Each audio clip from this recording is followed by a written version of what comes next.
Sumainyo ang kapayapaan o kay buti ng Ama, kay sarap namnamin ang pagmamahalang dulot niya. Tuwirang nasa niya'y pagkakaisay masilayan. Kaya't kung papaano ninanamnam ng bawat nakadama kung sino siya at ano siya bilang tunay na magulang, Diyos na walang hanggan, patuloy na inyong kamtin.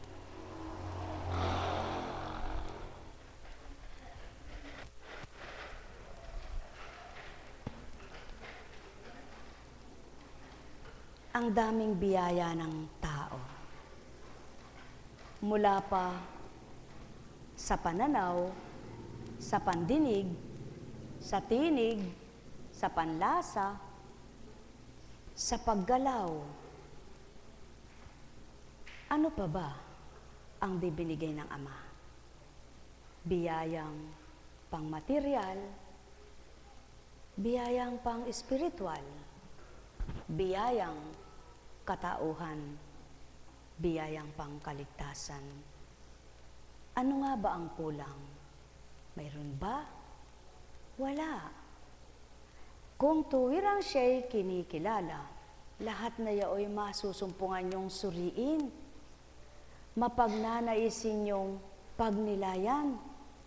Kaya't habang pinagninilayan ninyo ang mga biyayang ito, at lalo tigit may mga biyaya pang higit pa sa nakakamtan ninyong mga bagay na sa mga kayamanang pangsanlibutan, di kaya kaaya-ayang patuloy mong sambahin sa katapatan ng Ama?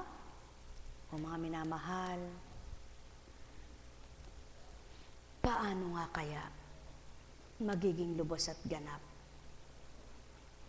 kung minsan makapagtatanong nga ang tao, bakit ganun ang ugali noon? Ano meron siya? Bakit kaya ganyan ang taong yan?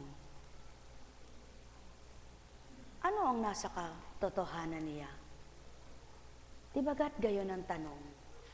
Subalit, ilan kaya ang magtatanong, bakit kaya hindi ko madama ang Diyos? Sa kabila ng kanyang kabutihan, bakit hindi ko siya maramdaman? Ilan kaya ang magtatanong, sa kabila ng aking mga biyaya at pagpapalang ito, bakit hindi pa ako masyahan? Ilan kaya ang magtatanong, na bakit sa kabila ng pagmamahal ng Ama, bakit siya nalalapastangan ko pa? Sa aking maling ugali, sa aking pagkakaunawa na mali. Mga minamahal, panahon na ng pagninilay.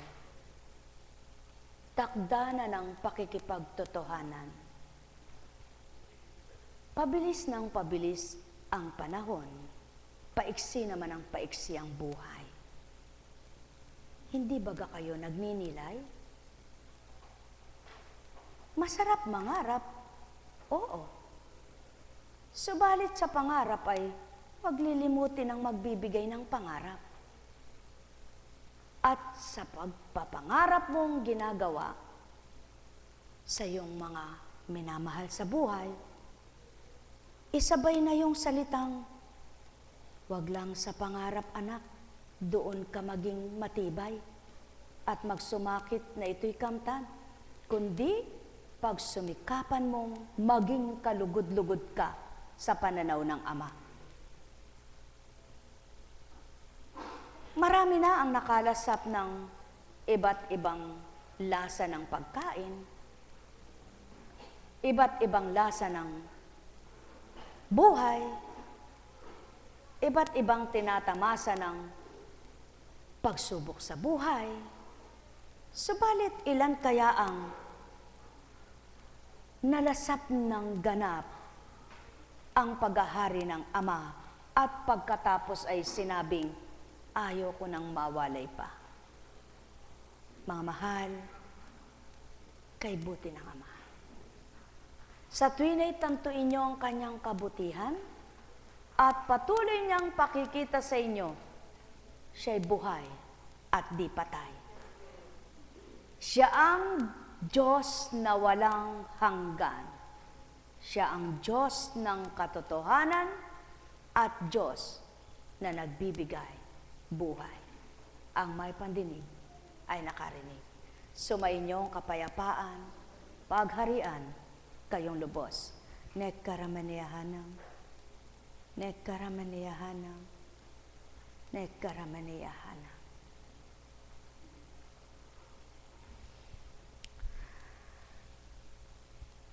Kaya't mula sa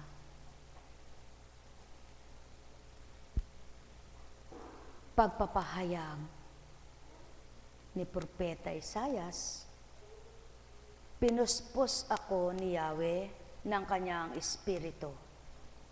Hinirang niya ako upang ang magandang balitay dalhin sa mahihirap. Pagalingin ang sugat ng puso, palayain ang mga bihag at bilanggo. Sinugo niya ako upang ibalita ngayoy panahon ng iligtas ni Yahweh yaong mga tao na hinirang niya. At buong lupigin, at upang lupigin lahat ang mga kaaway. Ako'y sinugo upang aliwin ang nangungulila. Upang ang tumatangis na mga taga-Siyon ay paligayahin. Sa halip ng lungkot, awit ng papuri yaong aawitin. Ang Diyos na si Yahweh, iingatan sila at kakalingain. Sila ay uunlad na parang halamang itinanim, at ang bawat isa ay pawang matuwid ang siyang gagawin. Sa kanyang ginawa, siya'y pupurihin. Mga minamahal, kumbaga sa isang padron ng isang mananahi na mula sa kanyang kater na tinatawag. Kapag nagkamali siya, sayang na yung ginupit na tela.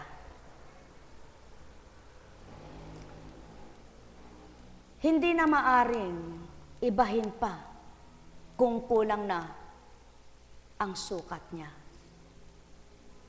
Maaring i-repair siya, ngunit hindi na magtatama. Iba na ang lalapatan niyon. Gayon din naman ang pattern o padron na ginawang halimbawa ng Ama sa mga anak niya. Ibinuhos ang lakas, pinuspos ng kabanalan, bagamat winangis sa katauhan upang sambitin sa lahat na maari pa lang ang tao'y magbago. Maari pa lang ang tao'y makasunod. Maari pa lang ang tao'y makagawa ng mabuti kung susundin lamang ang katotohanan. At ang bawat malilis siya sa kanyang isang tunay na halimbawa ay hindi na matatama sa kabanalan at katotohanan ng Ama. Kaya, hindi maaring reperin tulad ng tela. Kaya huwag ihambing sa anumang bagay ang Espiritu ng Ama. Bagkus ipahigit siya sa bagay, upang kapag tinamas at kinamta ng sino mang tumanggap, ay mapahalagahang higit sa bagay at kanilang buhay. At siya unang pawang katotohanan, mga mahal. Kung batid nyo lamang, kay sarap sa piling ng Espiritong Banal. Sumainyong kapayapaan, pagharian, kayong lubos. Sinisidlan ka ng lakas sa iyong kahinaan. Sinisidlan ka ng katatagan sa iyong karupukan. Binibigyan ka ng liwanag sa iyong kadiliman. Inaaliw ka sa iyong kalumbayan. Sa iyong kamangmangan sa katotohanan, sisidlan ka ng katalinuhan kaukulan. Sa iyong kawalang pangunawa, ikaw ay babahaginan. Sa iyong mga pangarap, isama mo lamang. Huwag mong iwalay, kalakip ang tagumpay.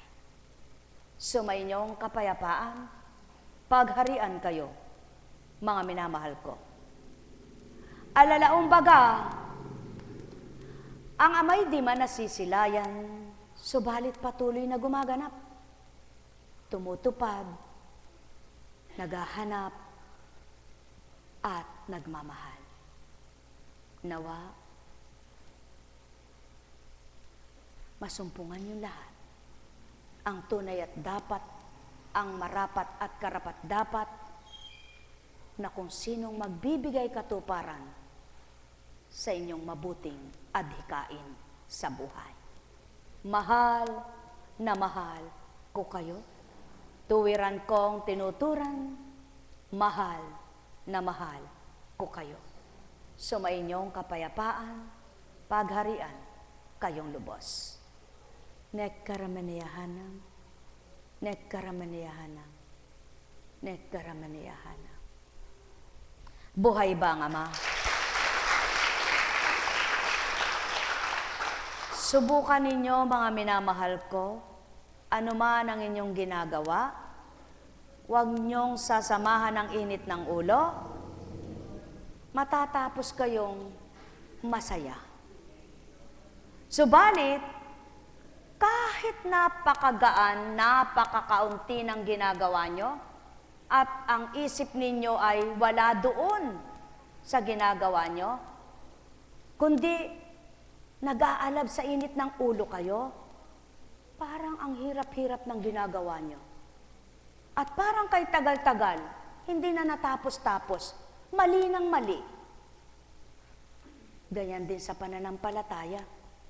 Kung gagamitan mo ng init ng ulo, di mo masusumpungan ng totoo. Kay lakas ng ganti. Butiki man sumasamba. Nagpapatotoo sa tinuran. Sapagkat walang bagay na hindi nakikita ng Ama. Kaya't upang makita nyo lahat ang hinahanap nyo, upang lahat ay mailahad niya sa inyo, nang walang hirap at sakit kayo, unahin nyo siya. Buhay ba ang Ama? Buhay ba ang Ama? Kalakip niyon, sa hindi nyo namamalayan, binubulaga pa sa inyo. Hambing sa bagay na habang nagiinit ang ulo mo, yung pala'y nasa tabi mo lang, hindi mo makita-kita. Sapagkat binabaliswag mo lahat, natabunan. Subalit kung mahinahon at marahan, saan ba kayong hindi mo makita? Kinalkal mo na, hinalukat mo pa, binaliswag mo pa, wala ka makita, tugutan mo, manalangin ka. Dumulog ka sa Ama. At kapag naging mahinahon ka, ibalik mo yung mga binaliswag mo, hinaluan mo, hinakot mo, binulat mo lahat, inisa-isa mo, nakapatong lang pala. Yaon ang salita ng Ama. Kung idadaan ninyo sa mabilis, parang dinadahas ninyong naiskamtin agad, di nyo mawawawa at mararamdaman ang kahulugan. Ngunit himay-himayin ninyo, limi-limiin nyo, bulay-bulayin nyo, papasok sa buong bahagi ng katawan nyo, mararamdaman nyong kumikilos ang Espiritu Santo. Sa gayon, kayo mismong magsasabi, kasama nyo lang pala ang ligaya. Hindi pala nawawalay sa inyo ang saya. Nasa akin lang pala kapayapaan. Bakit hindi ko ito nasumpungan noon? Sapagkat nasa sanlibutan ka noon. Nasa katauhan ka't laman noon. Subalit nang ibinigay mo ang sarili mo sa Ama, pinagkatiwala mo at hinandog mo sa Kanya, siya ang kumilos para sa iyo. Hindi ka nag-iisa. Sa tuwing tandaan, kasama mo siya. Anak ka niya, sino ka man. Lahat kayo'y anak ng Ama. Nagkaramanayahanang, nagkaramanayahanang, nagkaramanayahanang. Ang lakas ay sama, ang karupukan at kalampahan ay di kanya. Kaya't kung ang katatagan ay sumasayo, pagtibayin mo pang loob mong sa kanya kamanahan at tagumpay, pasisilay niya sa iyo. Mahal na mahal ko kayo. Sumayinyong kapayapaan, pagharian, kayong lubos. Nagkaramanayahanang, nagkaramanayahanang, nagkaramanayahanang. Buhay bang Ama?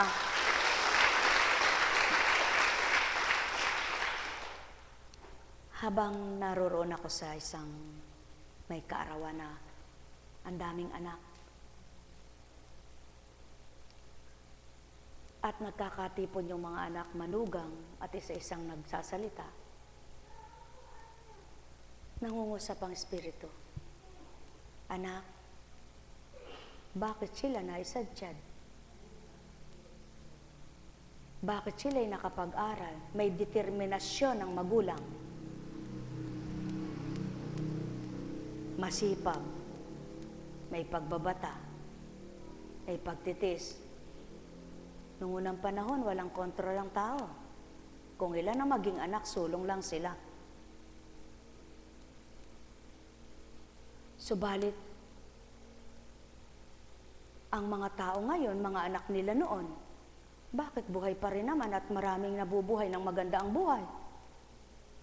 Sulong pagnilayan mo, anak. Yung mga nagkokontrol ng anak, isa, dalawa ang anak na gusto nila. Nakamtan ba nila lahat ang pangarap? Parehas lang anak ng marami ang anak.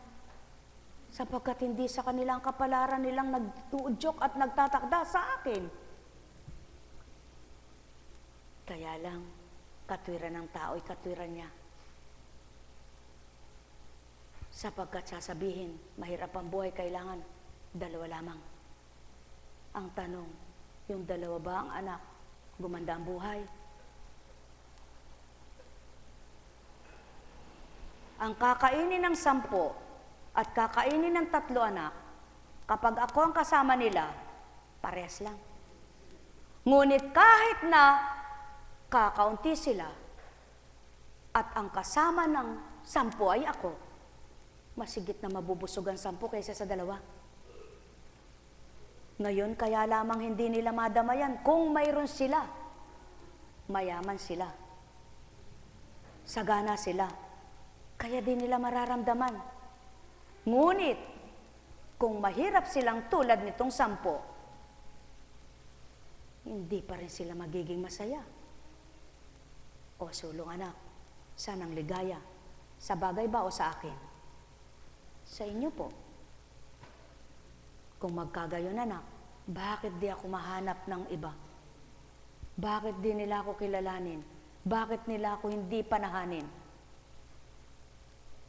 Ama, kayo pong nakababatid niyan. Bilang tao'y wala po akong itutugon. Ngunit ang Espiritu mo'y batid lahat. Pawang katotohanan, anak. Sapagkat wala ka maisasagot sa aking tanong, maliban turuan kita ng anong marapat. Kaya't yan ang patuloy mong gawin, anak. Hintayin mo ang pagtuturo ko. Huwag kang manahan sa sarili mo. Buhay bang Ama?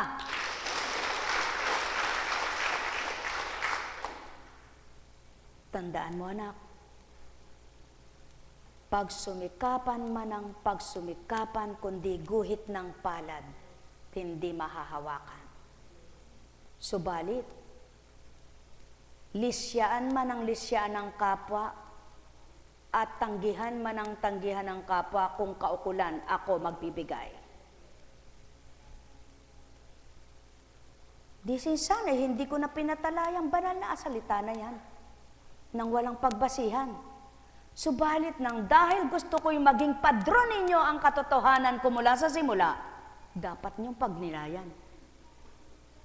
Kaya, ang sa akin nananahan at nanghahawakan sa akin salita, kung magkaminsan man ay nahihirapan sa palagay niya, sapagkat hindi pa niya natatamot nakakamtan ang aking kagustuhan, na ibigay ko yung takdang yaon. Kapag nagbataan na, kakamtin din niya. Mga mahal, minsan may magsasabing tao, ko kaya iniwanan ko di kami nagkaanak? O ba't yung maraming anak iniwanan din? Kaya iniwanan ko, lulumba-lumba na, wala na ekang figura. Bakit yung napaka-sexy at napakaganda iniwanan? Napaka nga naman anak ng tao, ano? Yan anak ang totoo. Alam mo anak, ang salita ng tao'y kinasusuklaman ko. Subalit, ang salita ko kapag nanahan sa sino mang tao, kalulugdan ko. Buhay ba ang Ama? Yan ang pawang totoo. Magnilay kayo kung mali ang tao o ang Ama ang mali. Magbulay din kayo kung tinuran ay mali o ang tao ang mali. Mga mahal, sadyang ang tawang sa tuwin ay mali at ang Ama'y di magkakamali. Kaya ilagak sa Kanya ang pinahiram at ipagkatiwala sa Kanya ang pinagkatiwala sa inyo. At siyang mangangasiwa, siyang mangangalaga. Mahal na mahal ko kayo. Tuwiran kong tinuturan. Mahal na mahal ko kayo. Nekaramanayahana. Nekaramanayahana. Nekaramanayahana. Kaya't pinahiram ka ba ng ganda? Pasalamatan mo ang Ama. Pinahiram ka ba ng lakas? Papurihan mo siya. Pinahiram ka ba ng talino? Huwag kang hiwalay sa Kanya. Pinahiram ka ba ng kayamanang panglupa? Aba, sa tuwin ay alalahanin mo. Sang iglap kaya niyang bawiin ang gusto niya, kaya't tawagin mo siya sa tuwin at makipagtig. Panan ka ng may gala at katotohanan. Gagawin niya sa iyo ang tuwirang kanyang kabanalan at kabutihan na di namamatay. Nekaramanayahana, nekaramanayahana, nekaramanayahana. Buhay ba ang Ama? Buhay po ba ang Diyos? Tapat po ba siya? Totoo po ba siya? Yan ang pawang katotohanan, sapagkat kung ang Ama ay totoo, ang tao ay totoo, di totoo ang Espiritu Santo. Kapag ang Ama lang ang totoo at ang tao ay hindi, wala ang Espiritu. Tama po ba? O sige, suriin yung lahat kung paano ang dapat. Ang sabi nga ay ito,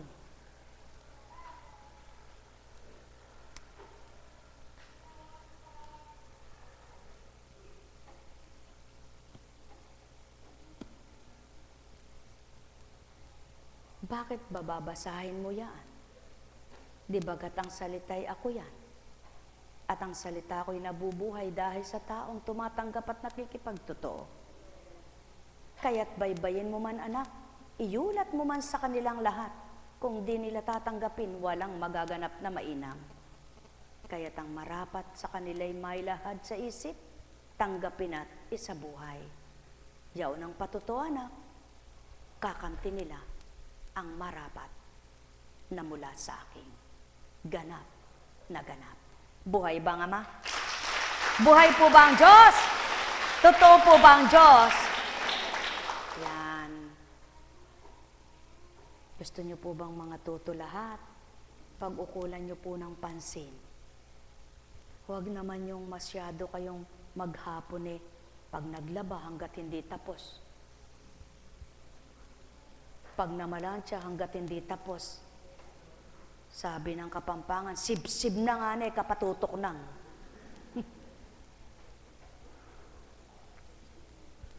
Alam niyo po, pag nasa pagkatawa ko, hindi ko alam sabihin yung Kapampangan man ako. Subalit kapag sinabi ng Espiritu, ano baka ako yung sib-sib na yun? Parang sib-sib hindi ko. Ang ibig po palang sabihin nun, gabing-gabi na. Parang di ka abutan ng bukas, di ka pa tumitigil. Ano? Abay, totoong-totoo po yan pag nasa pagkatao tayo. Aminin po natin, ako, inaamin ko. Ewan ko kayo. Ako, aminado. Pag nasa pagkatawa ko, pag mo akong sasabihin, tapos na, hindi ka, pag sinimulan ko ako, tatapusin ko.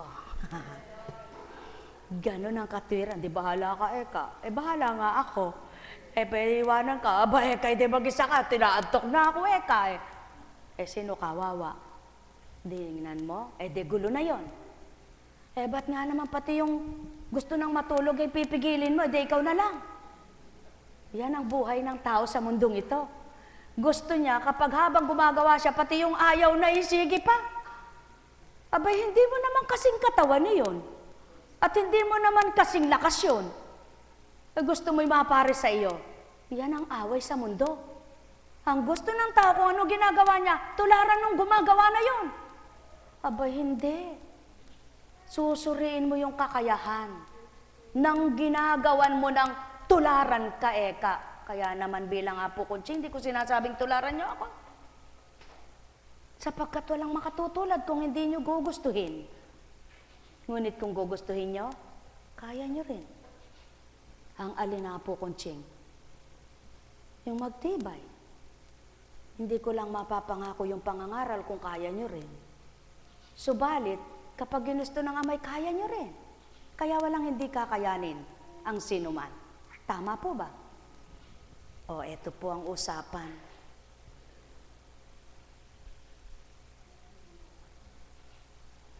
Laging handa kayo at magpakatatag sa inyong pananalig. Magpakatapang kayo at magpakatibay. Ang lahat ng ginagawa ninyo'y gawin nyo ring may pag-ibig. Yan ang pinakadapat. Sapagkat kapag ginagawa mong may galit, hindi matatama, hindi madadali, hindi magiging maganda, kundi sigurado, kundi bali-baliko, busalsal. Kasi salpak ka lang ng salpak kung ginaayos mo yung flower base. Bandang huli, baka tumao pa yung base, saka ka,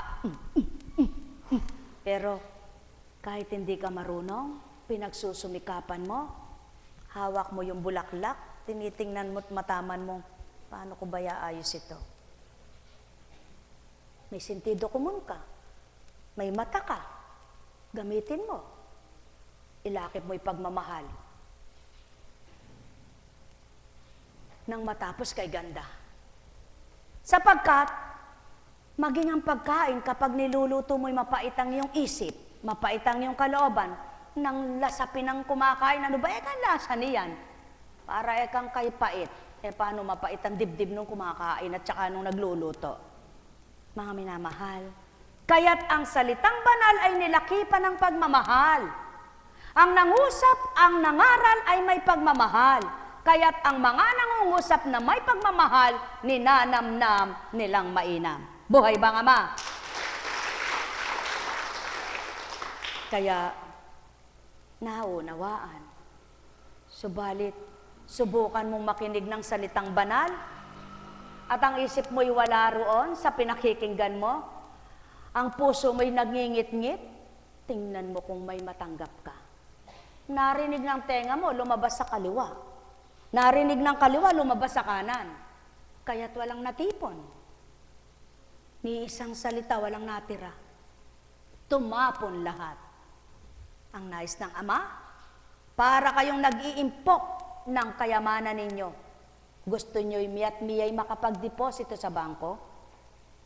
At upang inyong malasap ang mga interes na kay sarap, gawin niyong maglagak ng may marapat at dapat.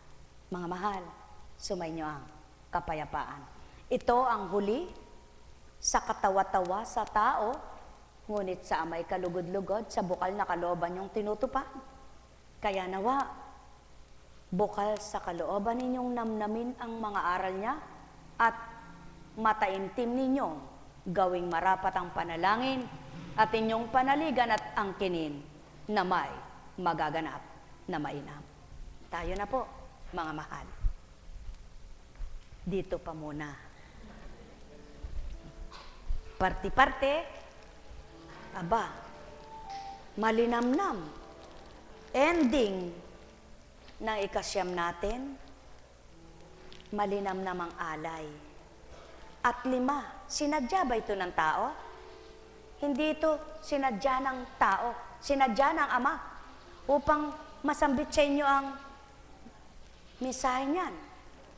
Anak, hinuhulma ko sa puso nyo ang linamnam at sarap ng malasap nyo, ang tamis ng aking pagmamahal.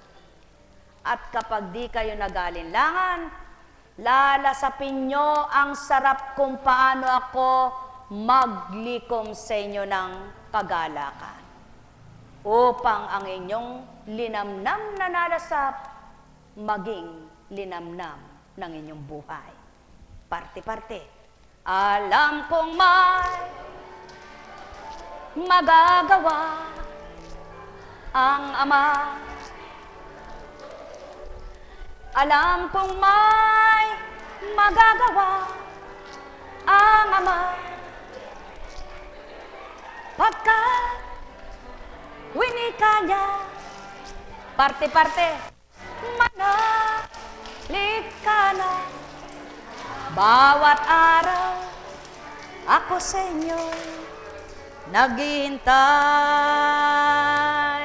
Alam kong di ringgin kayo ng Ama.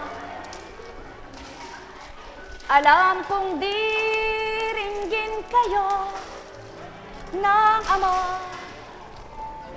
Pagkat winika niya, manalig ka na.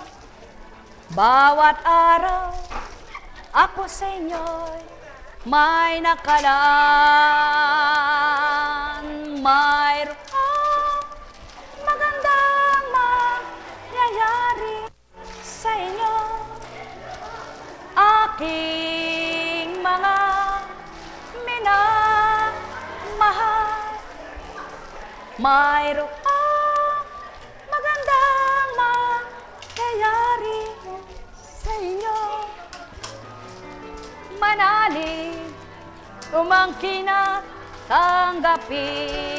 Alam kong may magagawa ang Ama.